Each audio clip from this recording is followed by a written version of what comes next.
Hello guys, welcome back to the channel and welcome back to elite wrestling. तो guys finally इस week का AEW का Friday night dynamite show हो चुका है खत्म, जिस शो के ऊपर हमें AEW की तरफ से बहुत ही बढ़िया मैचेस के साथ कुछ बहुत ही इंटरेस्टिंग चीजें भी होती हुई दिखाई दी है। जिन सभी चीजों के बारे में आज इस वीडियो के अंदर हम बात करने वाले हैं और जानने वाले हैं कि इस वीक के AEW के फ्राइडे नाइट डायनामाइट शो के ऊपर क्या क्या हुआ। तो गाइज ये सब बातें जानने के लिए ये वीडियो एकदम आखिर तक देखना। और गाइज अब ज्यादा देर ना लगाते हुए चलिए ये वीडियो शुरू करते हैं और करते हैं इस वीक हुए AEW के फ्राइडे नाइट डायनामाइट शो का रिव्यू। तो गाइज इस वीक का फ्राइडे नाइट डायनामाइट शो शुरू होने से पहले हमें द पिनेकल AEW के एरिना के अंदर अराइव होती हुई दिखाई दी, जिसके बाद इस वीक का डायनामाइट शो ऑफिशियली स्टार्ट हुआ। और गाइज हमें इस वीक के डायनामाइट शो की शुरुआत में मैट हार्डी एक प्रोमो कट करते हुए यहाँ पर क्रिश्चियन केज को धमकी देते हुए दिखाई दिए कि मैट हार्डी द हाइब्रिड 2 के साइड में रहकर क्रिश्चियन केज को फाइनेंशियली और फिजिकली टॉर्चर करने वाले हैं। जो बातें यहाँ पर मैट हार्डी ने कही, लेकिन इसके बाद यहाँ पर क्रिश्चियन केज आ गए और हमें डायनामाइट शो के ओपनिंग में क्रिश्चियन केज और एनालिको के बीच में एक नॉर्मल 1-on-1 मैच देखने को मिला। और अगर यहाँ पर हम बात करें इस मैच की, तो गाइज इस मैच के अंदर एनालिको क्रिश्चियन केज के हैंड्स को टारगेट कर रहे थे और वो यहाँ पर किसी भी तरीके से क्रिश्चियन केज के हाथों को इंजोर्ड करना चाहते थे, जिसके लिए हमें इस मैच के अंदर एनालिको की तरफ से बहुत ही बढ़िया सबमिशन मूव्स भी देखने को मिले हैं, जो कि मैंने तो आज तक कभी नहीं देखे थे। लेकिन फाइनली इस मैच के आखिर में इस मैच में अपना कमबैक कर क्रिश्चियन केज ने इस मैच के आखिर में एनालिको के ऊपर अपना फिनिशर किल स्विच लगाया और यहाँ पर एनालिको को पिन कर क्रिश्चियन केज ये मैच जीत चुके हैं। लेकिन गाइज क्रिश्चियन केज के मैच जीतने के बाद ही यहाँ पर जैक एवंस आ गए, जो कि क्रिश्चियन केज के ऊपर अटैक करने के लिए गए, लेकिन क्रिश्चियन केज ने ही जैक एवंस के ऊपर अटैक कर दिया। पर तभी केज के पीछे से मैट हार्डी आ गए और मैट हार्डी ने केज के ऊपर अपना फिनिशर ट्विस्ट ऑफ फेट लगाया, जिसके बाद द हाइब्रिड 2 के साथ मिलकर क्रिश्चियन केज के ऊपर अटैक करते हुए मैट हार्डी क्रिश्चियन केज के ऊपर अपना सबमिशन मूव लगा रहे थे। पर तभी यहाँ पर क्रिश्चियन केज को बचाने के लिए जंगल बॉय आ गए, जिन्हें देखकर मैट हार्डी रिंग छोड़कर भाग गए। और इसी तरीके से हमें इस वीक के डायनामाइट शो की ओपनिंग एक बहुत ही बढ़िया मैच से होते हुई दिखाई दी, जो ओपनिंग देखकर कहना पड़ेगा कि इस वीक के डायनामाइट शो की ओपनिंग एक बहुत ही बढ़िया ओपनिंग थी।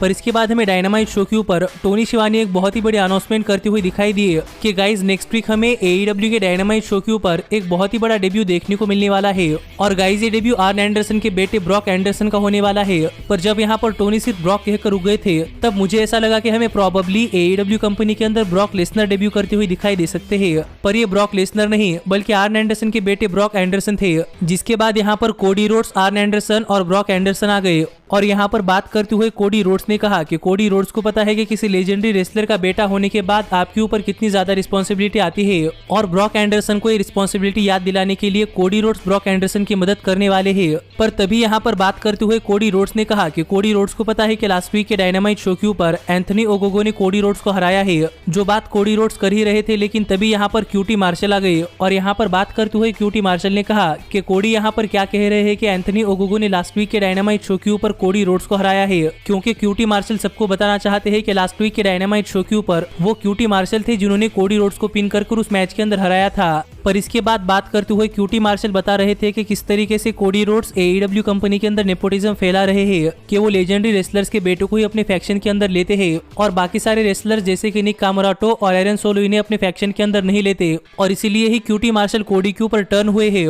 और क्यूटी मार्शल कोडी रोड्स के खिलाफ एक मैच रेसल कर कोडी रोड्स को ये दिखाना चाहते हैं कि ऐसे रेसलर जो कि रेसलिंग इंडस्ट्री के अंदर किसी बड़े रेसलर के बेटे नहीं होते, वो भी इस इंडस्ट्री के अंदर सर्वाइव कर सकते हैं, और वो भी किसी सेकंड और थर्ड जनरेशन सुपरस्टार से बहुत ही अच्छी तरीके से। जो बातें कर यहाँ पर क्यूटी मार्शल ने कोडी रोड्स को एक स्टैप मैच के लिए चैलेंज कर दिया है और क्यूटी मार्शल चाहते हैं कि ये मैच आज से करीब 2-3 वीक्स बाद हो। पर यहाँ पर बात करते हुए कोडी रोड्स ने कहा कि क्यों ना ये मैच आज ही किया जाए, और ये कहकर कोडी रोड्स ने अपना बेल्ट निकाल लिया, जिससे घबराकर क्यूटी मार्शल यहाँ से भाग गए। लेकिन जब कोडी रोड्स और आर्न एंडरसन ने क्यूटी मार्शल की तरफ अपनी पीठ की, तब रिंग के अंदर आकर क्यूटी मार्शल ने आर्न एंडरसन के ऊपर अपने बेल्ट से काफी जोरदार तरीके से अटैक किया, जिस अटैक से ब्रॉक एंडरसन काफी गुस्सा हो गए। और यहाँ पर ब्रॉक एंडरसन ने क्यूटी मार्शल के ऊपर काफी तगड़ा अटैक किया है और ये अटैक रोकने के लिए यहाँ पर रेफरीज आ गए, जिससे कहना पड़ेगा कि इस वीक के डायनामाइट शो के ऊपर कोडी रोड्स ने एक बहुत ही बड़ी अनाउंसमेंट कर दी है। पर इसके बाद हमें डायनामाइट शो के ऊपर एडी किंगस्टन, पाक और पेंटाइल ज़ीरो यम मिलकर ब्रैंडन कटलर और द यंग बक्स को फेस करते हुए दिखाई दिए।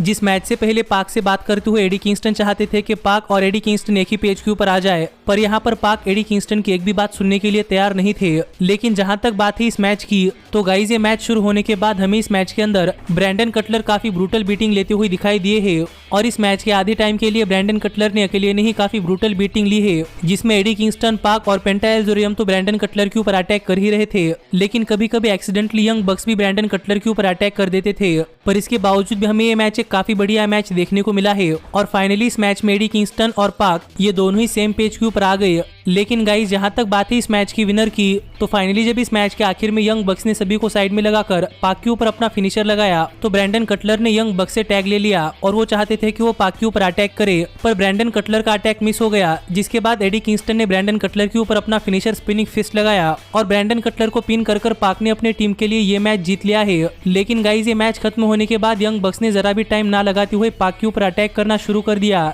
जिसके बाद यहाँ पर द गुड ब्रदर्स पे आ गए और यहाँ पर यंग बक्स और गुड ब्रदर्स मिलकर पाक, पेंटा एल जोरियम और एडी किंगस्टन के ऊपर अटैक कर रहे थे। पर तभी यहाँ पर इन्हें बचाने के लिए फ्रैंकी कजेरियन आ गए और यहाँ पर आकर फ्रैंकी कजेरियन ने डॉग गैलोज और ब्रैंडन कटलर के ऊपर काफी जोरदार अटैक किया है और इस सेगमेंट के आखिर में एडी किंगस्टन, पेंटा एल जोरियम, पाक और फ्रैंकी कजेरियन ने स्टैंड टॉल किया। पर इसके बाद हमें एक वियर्ड तरीके का प्रोमो पैकेज वीडियो देखने को मिला, क्योंकि हमें इस प्रोमो पैकेज वीडियो के अंदर AEW के डबल और नथिंग पे पर व्यू के अंदर हुआ AEW के वर्ल्ड हेवीवेट चैंपियनशिप के लिए केनी ओमेगा, ऑरेंज कैसिडी और पाक का मैच देखने को मिला। और इस प्रोमो पैकेज वीडियो को काफी अच्छी तरीके से एडिट कर यहाँ पर डॉन कैलिस और केनी ओमेगा दिखा रहे थे कि किस तरीके से केनी ओमेगा के जीतने के बाद फैंस काफी ज्यादा खुश है और किस तरीके से काफी सारे फैंस केनी ओमेगा को सपोर्ट कर रहे हैं। जो promo package video heavily edit कर दिखाने के पीछे का रीजन क्या था ये तो मुझे भी नहीं पता। पर इसके बाद हमें डायनामाइट शो के ऊपर द पेनिकल देखने को मिली, जहाँ पर द पेनिकल के सभी मेंबर्स ने बात करते हुए अपनी अपनी फ्रस्ट्रेशन बताई कि किस तरीके से वो AEW के डबल और नथिंग पे पर व्यू में हारने के बाद फ्रस्ट्रेटेड है।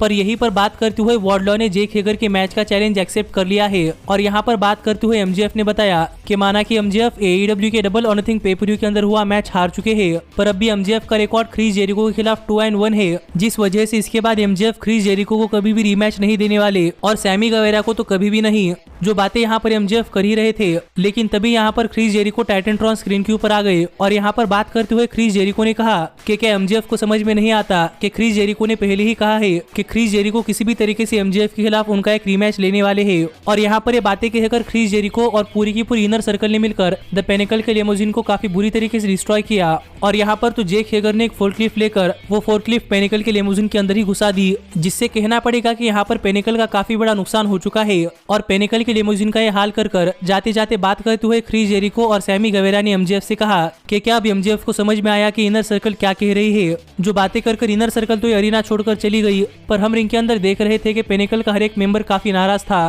पर इसके बाद एक बैकस्टेज सेगमेंट में बात करते हुए डार्बी एलन रिवील कर रहे थे कि इथन पेज और स्कॉर्पियो स्काई के खिलाफ डार्बी एलन स्टिंग के अलावा अपना कौन सा पार्टनर लाने वाले हैं। पर यहाँ पर बात करते हुए डार्बी एलन ने कहा कि डार्बी एलन को स्टिंग के अलावा और कोई भी पार्टनर नहीं मिला है, पर डार्बी एलन चाहते हैं कि इथन पेज और स्कॉर्पियो स्काई के मैच के अंदर स्टिंग डार्बी एलन की मदद ना करे, क्योंकि डार्बी एलन बिना स्टिंग के हेल्प के सहारे स्कॉर्पियो स्काई और इथन पेज के अगेंस्ट एक हैंडीकैप मैच लड़ना चाहते हैं। जो बातें यहाँ पर डार्बी एलन ने कही और यहाँ पर डार्बी एलन ने स्टिंग को रिक्वेस्ट किया कि स्टिंग डार्बी एलन की उस मैच के अंदर इन्वॉल्व ना हो, जिसके लिए स्टिंग भी मान गए। लेकिन इसके बाद हमें डायनामाइट शो के ऊपर मीरो अपनी TNT चैंपियनशिप इविल उनो के अगेंस्ट डिफेंड करती हुई दिखाई दिए और गाइस कहना पड़ेगा कि ये मैच भी इस वीक के डायनामाइट शो के ऊपर एक काफी बढ़िया मैच था, जिस मैच के अंदर पहले तो इविल उनो कुछ नहीं कर पाए और यही देखकर यहाँ पर इविल उनो की मदद करने के लिए द डार्क ऑर्डर के मेंबर्स आ गए और द डार्क ऑर्डर के मेंबर्स को देखकर मीरो डिस्ट्रैक्ट हो गए और इसी का फायदा उठाकर इविल उनो ने इस मैच में अपना कमबैक किया, जिसके बाद हमें ये मैच एक काफी बढ़िया मैच देखने को मिला है। और इस मैच के अंदर इविल उन्होंने मीरो के ऊपर काफी तगड़े तगड़े मूव्स लगाए, पर मीरो हर बार 1 काउंट के ऊपर ही किक आउट कर देते थे,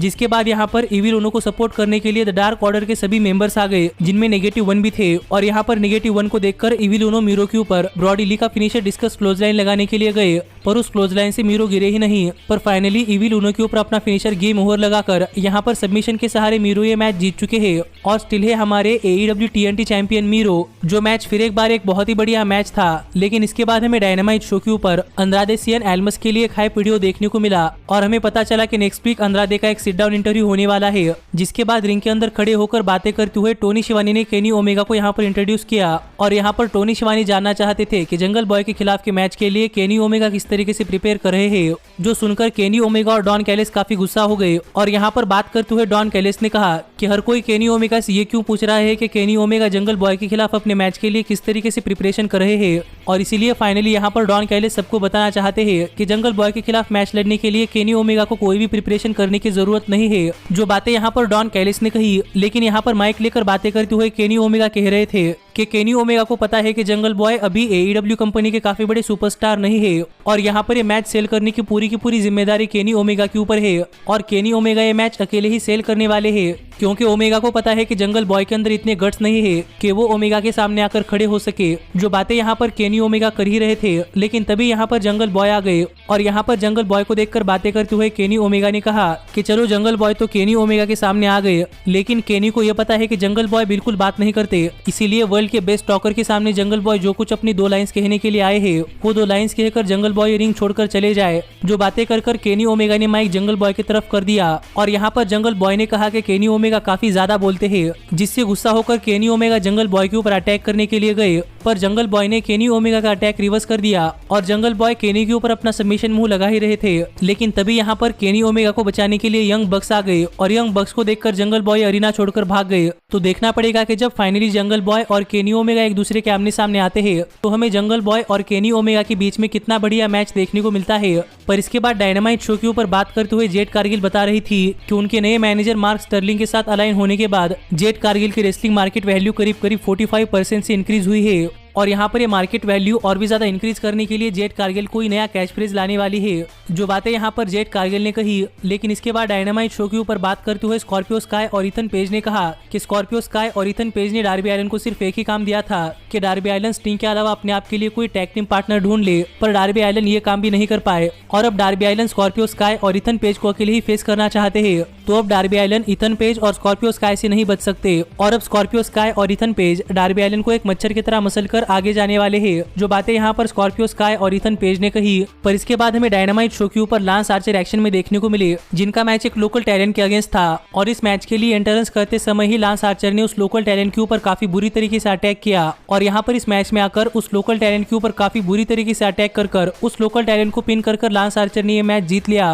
और ये मैच जीतने के बाद लांस आर्चर गुस्से में यहाँ से चले गए, जिससे कहना पड़ेगा कि यहाँ पर लांस आर्चर आंधी की तरह आ गए और तूफान की तरह चले गए। पर इसके बाद डायनामाइट शो के ऊपर डॉग जिगलर की भाई की टीम यानी कि रायन नेमथ की टीम ने ऑरेंज कैसिडी से बात करते हुए कहा कि ऑरेंज कैसिडी को ड्रेसिंग का बिल्कुल भी सेंस नहीं है और वो चाहते हैं कि ऑरेंज कैसिडी को ड्रेसिंग का सेंस आए और ऑरेंज कैसिडी आज के बाद काफी अच्छे कपड़े पहने। पर अगर ऑरेंज कैसिडी ऐसा नहीं करते तो सेजर ब्रोनी ऑरेंज कैसिडी को सिखा देंगे कि कैसे अच्छी तरीके से तैयार होते हैं, जो बातें यहाँ पर रायन नेमथ की टीम ने कही। लेकिन इसके बाद हमें डायनामाइट शो के ऊपर नायला रोज लेला हैरिज को फेस करती हुई दिखाई दी और ये मैच शुरू होने से पहले विकी गरेरो ने लेला हैरिज का हाइट का मजाक उड़ाया, जिस वजह से मैच शुरू होने से पहले ही लेला हैरिज विकी गरेरो के ऊपर अटैक करने के लिए गई, लेकिन नायला रोज ने अटैक रोक लिया, जिसके बाद ये मैच ऑफिशियली स्टार्ट हुआ और इस मैच के अंदर लेला हैरिज बार बार नायला रोज के आर्म के ऊपर अटैक करने के लिए गई, पर हर बार नायला रोज लेला हैरिज का अटैक रिवर्स ही कर देती थी। पर एक काफी कम्पिटेटिव मैच के बाद फाइनली नायला रोज ने लेला हैरिज के ऊपर टॉप रोप से अपना फिनिशर बीस्ट बॉम्ब लगाया और यहाँ पर लेला हैरिज को पिन कर नायला रोज ने ये मैच जीत लिया है। लेकिन गाइज ये मैच खत्म होने के बाद हमें डायनामाइट शो के बैकस्टेज में डॉक्टर ब्रिट बेकर का एक इंटरव्यू देखने को मिला,